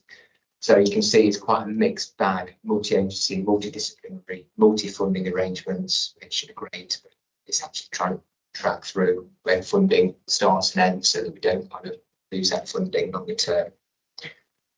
So that's a bit of a whistle-stop tour of the kind of youth justice service. So yeah, I can take any thoughts or questions. Fancy. Just like it was a That was a lot of information. Thank you so much. Yeah, okay. Right, okay, thank you for that. Oh, right, okay. Yes, thank you for your rather comprehensive presentation on the service. I do welcome the fact that the rebranding of the service denotes a change of narrative in terms of young people and children, rather than them being seen as a moral panic for society, and more a case of how society impacts and creates the situation that you've just described, that we have our young people entering into these types of behaviour and displaying the types of behaviour and acting out as you described. I think it would have been perhaps interesting to extend your rebranding to Youth Justice and Rights Service to accord with the United Nations, the rights of the child. But even so, I really do like the direction that you're taking here, in seeing our young people who are caught up in this situation as victims in many instances. I'm particularly wanting to focus on the schooling, and particularly the exclusion, permanent exclusion of children from our schools, and the right to an education, and how that institution can act as a pipeline into criminality. And I just want to hear from you how you work with schools, if you can work with schools. I mean, just an aside, it's interesting that the faith schools, particularly the Catholic schools, secondary ones, are particularly good at minimising school exclusion and disruption and problems in schools. So clearly there's good practice in some areas of school. So I just wondered particularly about school exclusion and how that then manifests itself in young people. To use a term here, the devil will find work for idle hands, so to speak. And also what is said here about the attempts to avoid the stigmatisation of young people who are brought up in care. And I just wondered why there is that stigmatisation. Why is there such a perception that if you're in care, you're likely to automatically be vulnerable to criminality? So those two areas for me, please. School exclusion, pipeline. Many adults who are in the criminal justice system will tell you that they would have been excluded from school, had a very difficult story. I think what we're trying to do is trying to reach that group of children and people early, because even secondary school, I think it's probably too late stage. So we're in for those feeder schools mentioned earlier to try and identify which of those children need just a general piece of intervention, a piece of group work that would kind of be enough to kind of, you know, put them off, kind of make them aware, give them the education that can make more informed decisions. And which of those children within those junior schools do we need to do some direct targeted work with, and what are the needs? And I said earlier about trying to apply some of those services to children that come into the court system to those in the prevention and diversion space. So our health resources, so is it speech and language, is it kind of clinical psychology, and trying to understand and kind of support the schools for those children to get the right services at the earliest possible point, because sometimes those young people behaviours in schools are a symptom of an unmet need. And, you know, if that kind of unmet need isn't picked up, isn't identified, we can have a real tricky situation further on down the line. We've also just recently gone to the secondary steering group, and I'm going to the primary steering group in March. It's around engaging the heads in that kind of discussion around, we're here, we haven't got a huge resource, we've only got 4 prevention workers, 2 diversion workers, but we've got Youth Alliance, we've got kind of children's targeted early help, social care, to just make schools aware again and keep the relationship alive around what we see in our system. And it is sometimes a symptom of 12, 13, 14-year-olds coming in with needs unmet and with school period, and trying to kind of say, we're here to work in partnership, these are our services, what can we do better, how can we reach out more? The schools that we're not touching particularly we've used the data to kind of identify where we do have high rates of exclusion on part-time timetables and what kind of challenge. And we have a really good relationship with the alternative provision. So Mike, the head of the kind of respect group of schools, a number of our children are on, 10 pupil referral unit. And actually what we're starting to see is attendance for that group of children to improve. So we have a good relationship there, and it isn't always going to be possible for that group of children to go back into mainstream school, because actually they couldn't go, they just wouldn't be able to manage that kind of mainstream environment because we probably got there too late. So it's trying to identify at the earliest possible point before we've got a situation where actually a pupil referral unit is the only option for that child. But the thing is about being inspirational, not giving up, because actually there's lots of our children and people that go on to achieve great things. We had a group 3 weeks ago, we had a partnership board in January, and we invited 3 of our young people back. And one of the young people has just started working. She's going to Paris in a few weeks with a firm. She's got a 5-year plan for a career. It was fantastic just to kind of see. And that's a child that's the pupil referral unit is involved in a really, really serious city centre incident where someone was really seriously harmed about 2 years ago. And to see her in there to where she was, it's massive. So we didn't give up. It's building on strength. Social work didn't give up on her. So it's about, even if it's pupil referral unit, we won't give up. There will be strengths there. Excellent. Can I just come in there? There is a challenge with part-time timetables. There is a challenge with people on part-time timetables where they might be on a timetable where they're going an hour a day, and the child will actually say it's not worth me getting out of bed, and it actually adds to the issue. And there has been doing some work, but I just want to highlight it. There is an issue with children at risk of criminal exploitation, where because of the risk or because of behaviour issues or because of the needs not being met, they're not in mainstream school and they can't find the appropriate school. And there are a number, and it's our biggest challenge, part-time timetables and children on 1 hour. It just can't be right. Yeah. We're tracking all those children. We know every child in our service in a part-time timetable. There was a plan around, or a system around 6 weekly reviews between the schools and local authority, which is fallen away a little bit, but it does need to be resurrected. So we kind of. We've moved forward. I'm just saying that it's probably the biggest challenge from my perspective within the organisations. But you're right, it's been identified, and I think not going to change overnight, is it? But that's the biggest challenge for me around that one. I can't really say. Oh, don't worry. It was about stigmatising children in care, young people in care. It just matters. Can I ask a related question? I'm sorry, I'm ahead of you. Everyone else wants a question.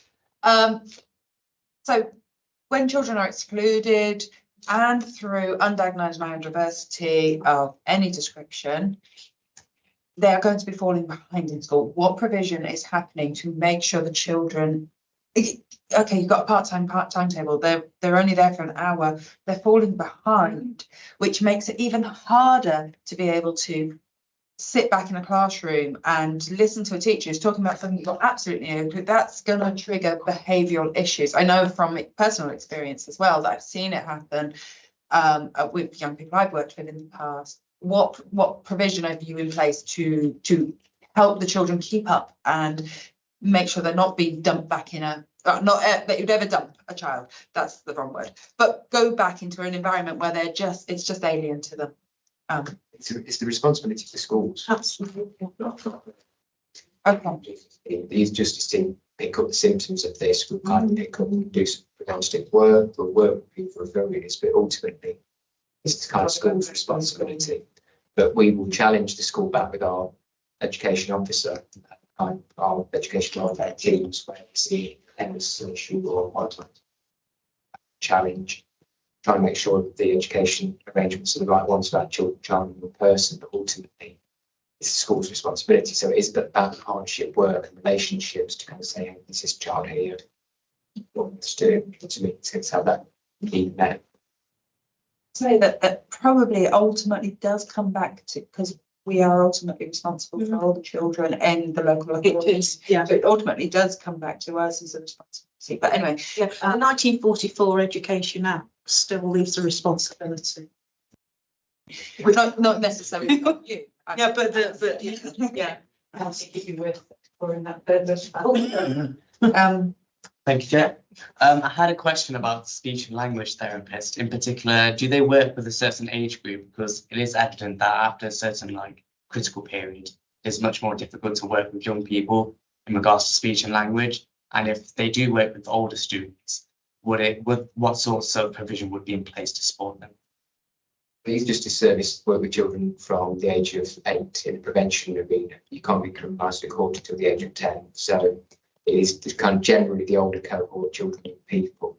And the speech and language is mainly an advisory and consultative role. So it's looking at resources we'll use to engage children and people, how we are engaging them, and their kind of communication styles. So the only sort of direct work is usually that kind of older cohort children. Cheers. Okay. Was there a councillor down here that just had a hand up? Yeah, no, you did, but I know there was a councillor on there, did you? Okay,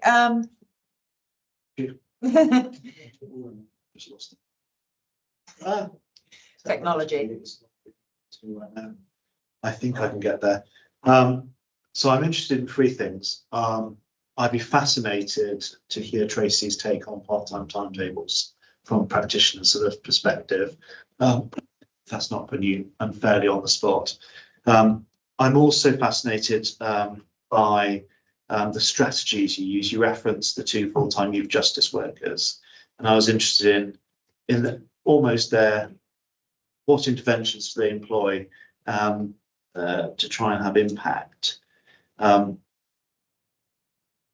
First, let me just see if I.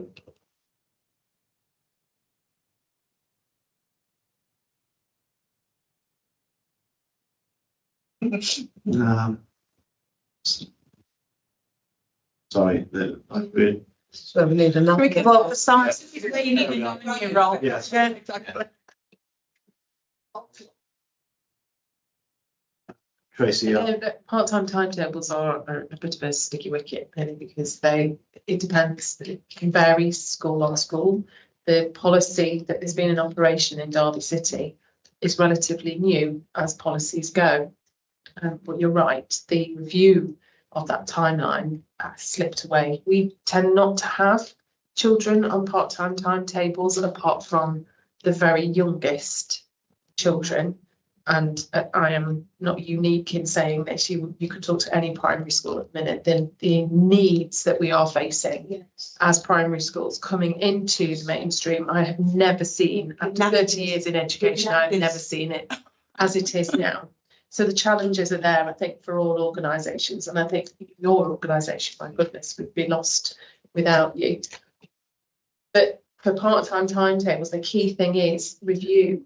It's not designed as something that is supposed to go on endlessly. Otherwise, you do have young people that are thrown back into a situation that has just moved on past them.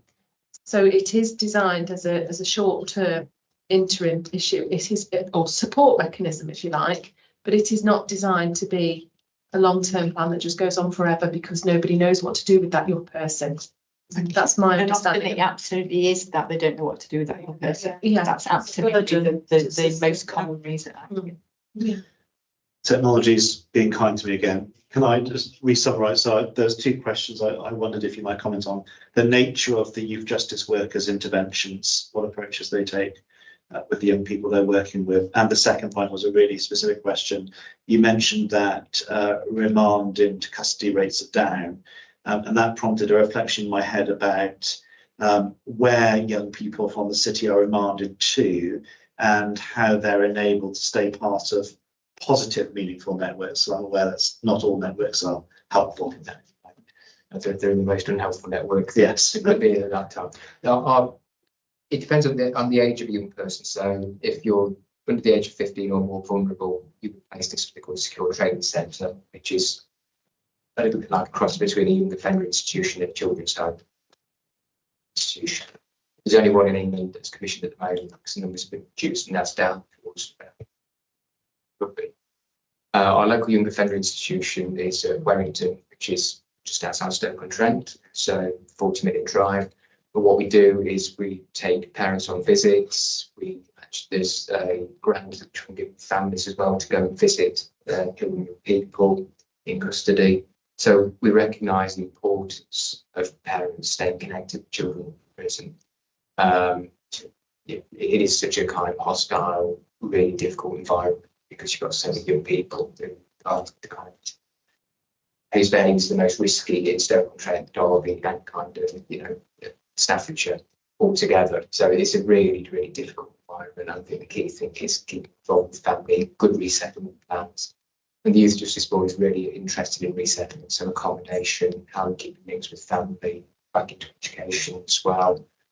So we'll try and do things like release on temporary licence, which is where people come out for a day, go see some accommodation, if they've got a homeless or a housing challenge, go back to school for a day, have an interview or a college or whatever it might be. We had one person who came to our day a couple of weeks ago. He'd gone out to do a barbering course in Staffordshire, close to Wetton. So they took him out, dropped him at the barber's shop, did barbering, decided it wasn't him, wasn't really good.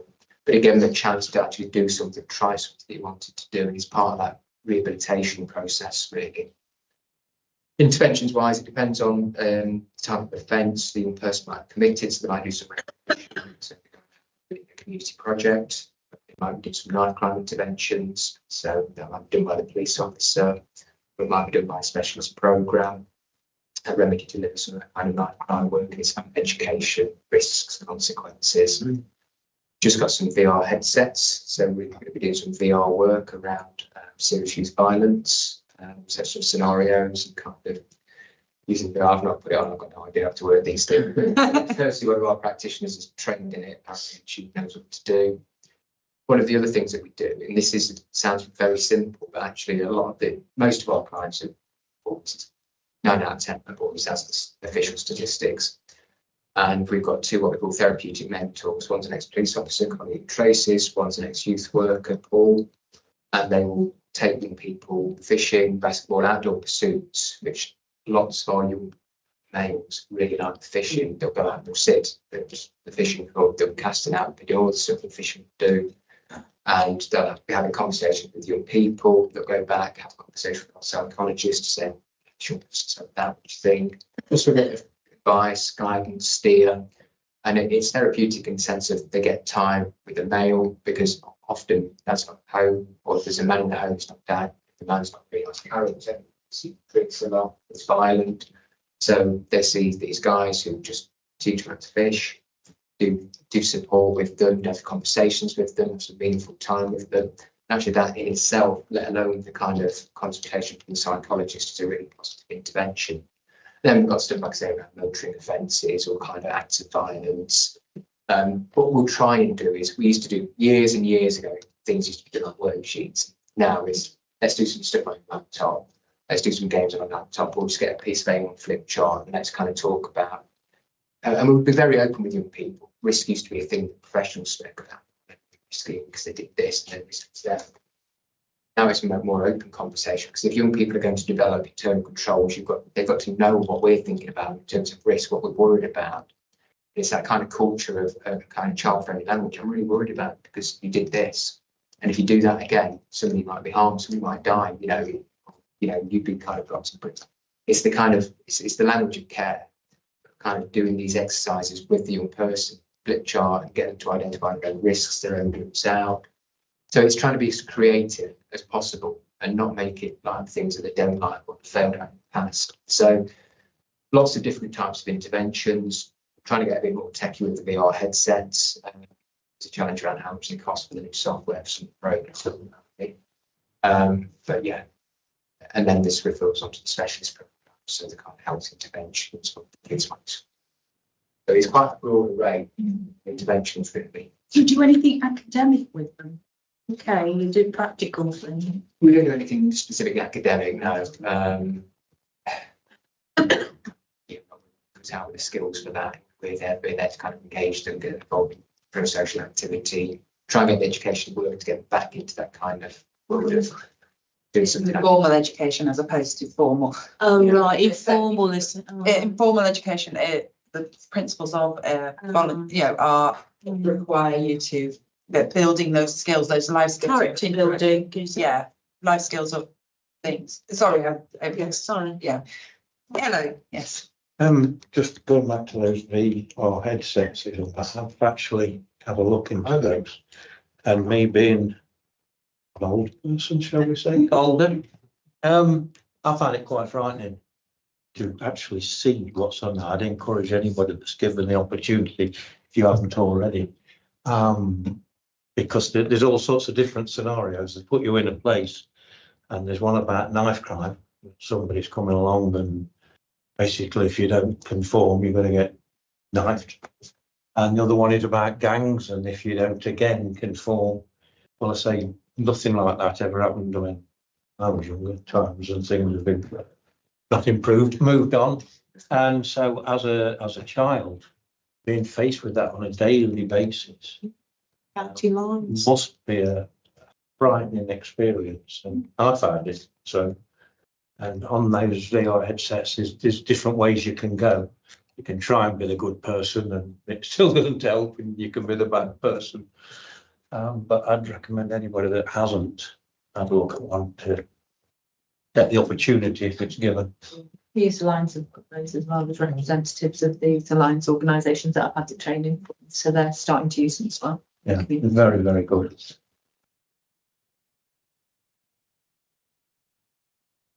Any other questions from anyone? I know you've given a very comprehensive report. You did mention on page 4 that you had your inspection and there were some recommendations. Just on page 4, the paragraph 4.11, the final paragraph 4.11. What some of those recommendations for service? Yeah, Or one of those recommendations was around post-acquittal support. So what we mean by that is that when they came to look at us, there were a number of children who had been arrested for very serious offences. They'd been securely remanded. So they spent quite a period of time in custody. And then it went to trial and they were acquitted at trial. So that's it. From that, that's it. And what the HMIP wanted to see was that those children and people were offered some support, because actually they've gone from being arrested to going to prison and then no education, no support, no, psychosocial support around that. So we've now put together a programme where we will kind of offer the turnaround programme to all children and people that have been acquitted in a court for serious offences. So we're offering the same types of interventions for our early help team based in localities, using the turnaround funding for those children and people. If that turnaround funding ends, then we'll have to kind of think of a different way of doing that, but our youth justice prevention works might have to do some of that work. That was one of the kind of key recommendations, really. The recommendations were a national set as well. So we've just looked through it today at our Practice and Development Board, and we think that a number of those things we've kind of got didn't really apply to Derby, because they saw quite a lot of strengths in some of the work that we were able to show them. We were able to submit quite a lot of evidence in advance, some really good deep dive work between ourselves and social care. So that was one of the key things that we've been able to do something.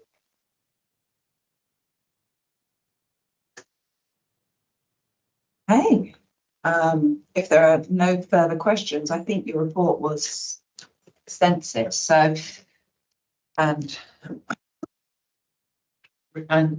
what you've just said has been very, very interesting. So, do we have any suggestions for recommendations, or shall we just note the report and come back again soon? But there is one around the problem for society of excluding children from education. I don't know whether we can. Last meeting we did discuss school exclusion, but I think we underestimate the effects of that. I agree. For the young person, their family, but ultimately for society. Between Andrew, Tracy, and Another Tracy. Yeah.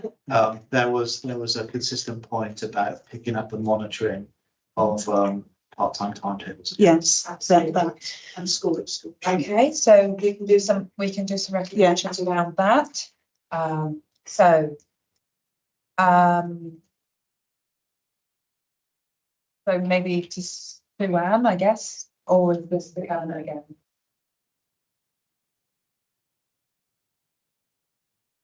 If Sue-Anne Sharon Bugby,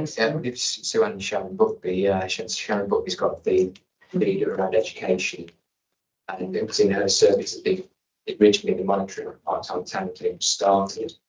So Sharon Bugby, and Sue-Anne's got a stake in it, obviously. She got social care needs just a service, but I think Sharon Bugby would be good to make the recommendation to Sharon. Okay, so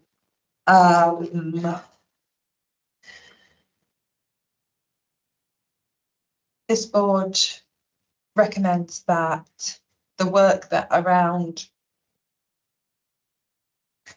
monitoring the part-time timetables, the impact and school exclusion. The impact of part-time timetables and school exclusions continues and is expanding. Yes? Yes. Yeah. Yeah. Because they are doing it already. Yes. I don't want to acknowledge that, but it is also needs to get bigger and more in detail, I feel. Is there a wider, sorry, I don't even know if it's my place, but I'm going to say anyway, but is there a wider piece of work to actually look at 3 or 4 cases and look at what learning and good practice there is? So rather than monitoring moving forward, but a bit of a scoping of, you know, a number of cases, what happened, what can we learn, which is what happens in most organisations, so to actually see if there's any learning. As I said, and I don't know, Tracy would agree, but from what I know, my own research is that faith schools, particularly Catholic ones, are very good at working with children who've struggled and exclusions. And as you've described it, part-time timetable. I think all schools are facing such issues. So we might want to identify good practice. Yes, So there's a wide range of schools that are doing such an amazing. So we might want to identify. With the aim to identify good practice and produce some case studies for future good practice to go forward. Yeah. You've got something to add? No. Okay. You've got something to add? Thank you. I think that's great. But the other thing I just heard on the monitoring point was that there was, if I remember Andrew correctly comments, there was a 6-week monitoring cycle. And I noted that that's dropped off. So I'd be interested to know what could be done with a monitoring cycle as well as the impact. I don't think it is about understanding where that review and monitoring has got to. So you need to re-establish that, because that was the mechanism going back to challenge, where you got your person part-time timetable. Okay, so as Tracy said, it wasn't about that should continue for a long time. An update on the 6-week monitoring. Yes. Okay. Yeah. Does that make any sort of sense, Lindsay? Excellent. She's nodding. She'll formulate. She'll help us out. Sense. Thank you so much, both of you. This has been a long, grueling 2 hours for both of you, because, you know, obviously you've had to do, but I left space on our timetable so that we could talk in depth to you both, and that's wonderful. You have given us both of you have given us a very good, better understanding of the Youth Alliance and the executive system. And I'd like to echo the rights words. I am pleased that it is moving away from away from sort of persecution-y type and punishment type attitudes towards justice and towards restoring young people into a right balance with society, that they can live and succeed in their futures. And that is a wonderful thing to hear about. And you are doing a wonderful job. So thank you so much. This our service as well. I would love to. Yes, please.